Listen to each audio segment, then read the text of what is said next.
Halo anak-anak ibu yang cantik-cantik dan ganteng-ganteng semua.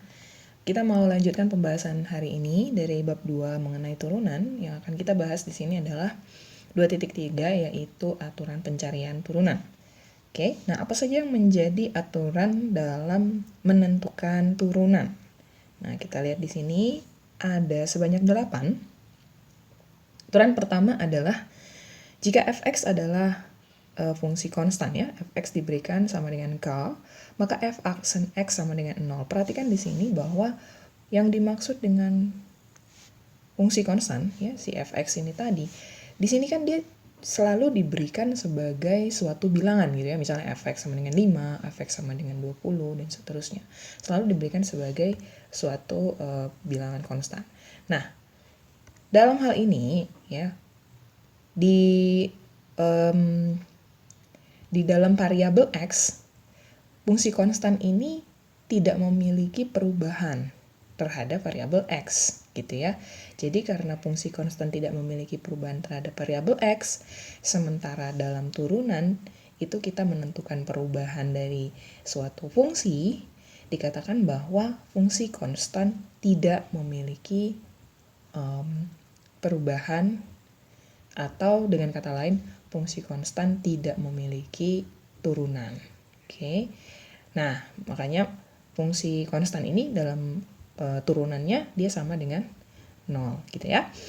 Nah, kemudian yang kedua adalah jika fx sama dengan x, maka f aksen x sama dengan 1. Oke. Terus yang ketiga ada aturan pangkat. Jika fx sama dengan x pangkat n, maka f aksen x sama dengan pangkatnya jadi ke depan ya, jadi n dikali x pangkat n kurang 1. Jadi pangkat yang tadinya pangkat n di dalam f aksen x dia pangkatnya berkurang 1. Oke. Kemudian yang keempat adalah aturan kelipatan konstanta, yaitu kalau ada kf aksen x ini sama dengan si konstantanya ini tadi boleh dikeluarkan jadi k dikali f aksen x. Ya, terus sudah gitu ada yang namanya aturan jumlah, yaitu apabila dua fungsi dijumlahkan f plus g, kemudian diturunkan, ya ini akan sama dengan f aksen x ditambah g aksen x, atau turunan dari si f x ditambah dengan turunan dari si g x. Demikian juga dalam aturan selisih, ya ketika f dikurang g, kemudian diturunkan, ini sebenarnya sama dengan f aksen x dikurang si g aksen x. Lalu selanjutnya ada aturan hasil kali, yaitu apabila f dengan g itu dikalikan, jadi sesudah dikalikan kemudian diturunkan. Nah, ini akan sama dengan f aksen x kali gx ditambah fx dikali g aksen x. Nah, ada juga yang bikin ya yang nomor 7 ini tuh kayak misalnya ada u dan v gitu ya. Nah, ini untuk menentukan turunannya ya di apa biasanya dia dx mungkin ya, dia terhadap x dari u v ini sama dengan u aksen v ditambah v aksen u gitu ya, boleh juga. Nah, terus yang selanjutnya adalah aturan hasil bagi. Aturan hasil bagi apabila dua fungsi f dan g saling dibagikan, f dibagi g, oke. Kemudian dicari turunannya, ini sama dengan f aksen x gx dikurang fx g aksen x per g kuadrat, oke, atau gx pangkat 2. Boleh juga mungkin kalau misalnya kalian familiar dengan bentuk ini, misalnya diberikan ada uv gitu ya, terus udah gitu kita mau menentukan turunan dari si u per v, ini akan sama dengan u aksen v kurang v aksen u per apa dia? V pangkat 2. Boleh juga ya. Nah, di sini syaratnya adalah gx-nya tidak boleh sama dengan 0. Di sini juga sama, si v-nya itu tidak boleh sama dengan 0. Oke. Selanjutnya bukti dari aturan pangkat ya. Bukti dari aturan pangkat. Misalnya kita punya tadi kan ceritanya kalau ada fx sama dengan x pangkat n, maka f aksen x sama dengan n kali x pangkat n kurang 1, ya enggak? Nah, kita mau coba buktikan benar nggak sih seperti itu. Oke, kita tadi diberikan fx-nya sama dengan x pangkat n. Oke, fx-nya sama dengan x pangkat n. Nah, sekarang n-nya itu bilangan bulat positif. Oke, dalam penentuan turunan dari si fx, kita gunakan pendekatan dari limit, sehingga f(x) sama dengan limit h mendekati 0, fx plus h dikurang fx dibagi h. Oke, ini kita sudah lihat di 2.2 ya, aturan seperti demikian. Nah, ini sama dengan limit h mendekati 0 dari, ini dalam bentuk fx plus h kan dia jadi x plus h pangkat n, ya enggak? Terus yang si fx-nya jadinya x pangkat n. Hanya tidak berubah, tetap kita tuliskan seperti bentuk yang di awal tadi.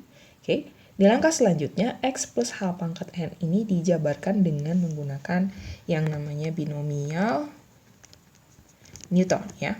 Binomial Newton. Seperti apa penjabarannya, saya serahkan pada kalian untuk mencarinya, di Google aja, itu banyak sekali penjelasannya ya. Nah, tapi hasil dari penjabaran dengan menggunakan binomial Newton ini tadi adalah bentuknya yang diberikan di langkah ketiga. Nah, di langkah ketiga, x plus h pangkat n dijabarkan sebagai x pangkat n ditambah n dikali x pangkat n kurang 1 dikali h ditambah n dikali n dikurang 1 per 2 kali x pangkat n kurang 2 h pangkat 2. Oke, sebenarnya ini masih berlanjut. Kalau dilanjutkan dia jadi apa nih? Iya, n dikali n kurang 2 n kurang 1 per 3 faktorial 6. Terus udah gitu x pangkat n kurang 3 h pangkat 3. Nah, demikian ini berlanjut terus, makanya diberi titik 3 ya, karena kan dia masih lanjut terus. Nah, dilanjutkan dengan nx h pangkat n kurang 1, kemudian nanti berakhir di h pangkat n. Oke, di h pangkat n berakhirnya di sini. Nah, terus tadi kan di sini kita punya x pangkat n nih, dikurang x pangkat n. Jangan lupa ini juga tetap dituliskan lagi di akhir, jadi dikurang x pangkat n. Oke, di langkah selanjutnya Anda perhatikan bahwa saya pakai warna ini aja deh. Anda perhatikan bahwa di depan ini tadi kita udah ada x pangkat n kan. Terus ini ada minus x pangkat n kan. Nah, apa yang bisa dilakukan? Tentu saja saling cancelasi ya, karena kan ada positif, ada negatif. Sehingga yang tersisa itu adalah term yang di sini nih, yang dari sini sampai sini. Ini kan, jadi di langkah selanjutnya boleh kita tuliskan kembali nx pangkat n kurang 1 kali h tambah n kali n kurang 1 per 2, terus x pangkat n kurang 2, h pangkat 2 gitu ya, dan seterusnya nanti berakhir di h pangkat n. Oke, jangan lupa tadi ada penyebut ya, per h, tetap ditulis juga sih per h-nya ini. Nah, kesamaan dari term yang di langkah ini tadi, ya, di langkah yang ini tadi, adalah mereka memiliki pengali, yaitu h. Ya, sama-sama punya faktor h di dalamnya. Sehingga h boleh kita keluarkan. Hanya saya keluarkan, jadi dia di luar kurung, jadi gini. Terus yang lainnya boleh dituliskan kembali sebagai ini ya, nx pangkat n kurang 1 ditambah n kali n kurang 1 per 2, terus x pangkat n kurang 2 kali h gitu ya, dan seterusnya. Dan berhenti di h pangkat n, tentu di sini kita tuliskan dia sebagai h pangkat n kurang 1, karena kan hanya udah dikeluarin 1 ceritanya gitu. Penyebutnya tadi h, jadi tulis per h. Oke, karena sama-sama ada h, h-nya ini boleh saling membagi, demikian dia. Gitu.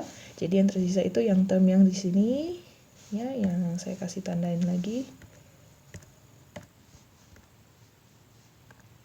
Tinggal term yang di sini, yang di dalam kurung ini semuanya. Oke. Dan ketika dimasukkan nilai h mendekati 0, apa yang terjadi dengan semua yang punya h? Yang ini nih. Ini juga pasti ada h-nya yang dalam titik-titik ini, sampai sini, semuanya ada h-nya. Oke, substitusi dengan h sama dengan 0, ini mereka bakalan habis. Ya, bakalan sama dengan 0 gitu ya, bukan bakalan habis juga. Bakal sama dengan 0.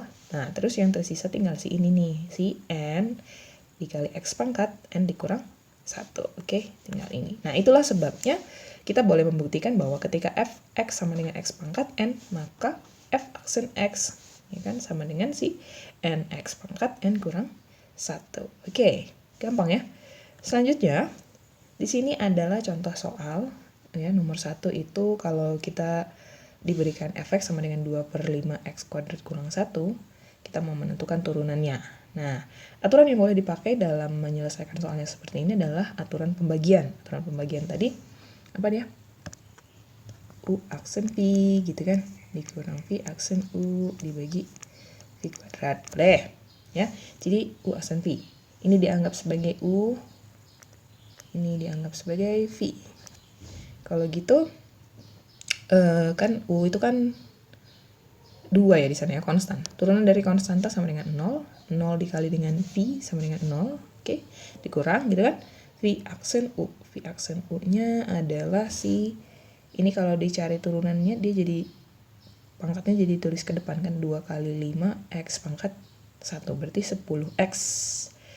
Kurang 1 karena dia konstanta jadi sama dengan 0. Jadi cukup turunan dari si ininya, si siapa namanya, si V aksen ini sama dengan 10x. Oke. Mungkin biar nggak rusuh banget saya tulis aja ya. Jadi U aksennya tadi kita miliki sama dengan 0, kemudian V aksennya sama dengan 10x. Kayak gitu ya. 10x. Nah, dalam pengerjaannya dia jadi gini, 0 dikurang 2 kali 10x per 5x kuadrat dikurang 1 pangkat 2. Dan hasil akhirnya adalah negatif 20x per 5x kuadrat kurang 1 pangkat 2. Oke, soal kedua, tentukan turunan dari si x dikali x kuadrat tambah 1. Ya, x dikali x kuadrat tambah 1 kalau misalnya dikaliin ke dalam kan ini jadi x pangkat 3 tambah x ya. Oke, ini mabok yang bikinnya jadi malah tandanya berubah, harusnya jadi x pangkat 3 tambah x. Menggunakan aturan penjumlahan, apa yang terjadi di sana? X pangkat 3 dicari turunannya, x juga dicari turunannya, kan gitu ya. Terus dalam bentuk penjumlahan, dituliskan kembali dalam bentuk penjumlahan, sehingga f aksen x-nya sama dengan turunan dari x pangkat 3, iya 3x kuadrat. Terus turunan dari x adalah 1, ya enggak? Ya, saya tambah ya, kan kurang tambah 1. Oke, nah itu dia beberapa contoh soal dari aturan-aturan mengenai turunan. Nah, biar lebih seru, biar lebih lengkap lah ya, biar lebih lengkap pemahaman kalian mengenai aturan-aturan turunan ini tadi, boleh dikerjakan soal latihan. Ini ada 2 soal latihan, nomor 1 dan nomor 2. Silakan dikerjakan soal-soal berikut ini ya, dan terima kasih sudah menyaksikan video ini. Atas perhatiannya saya ucapkan terima kasih.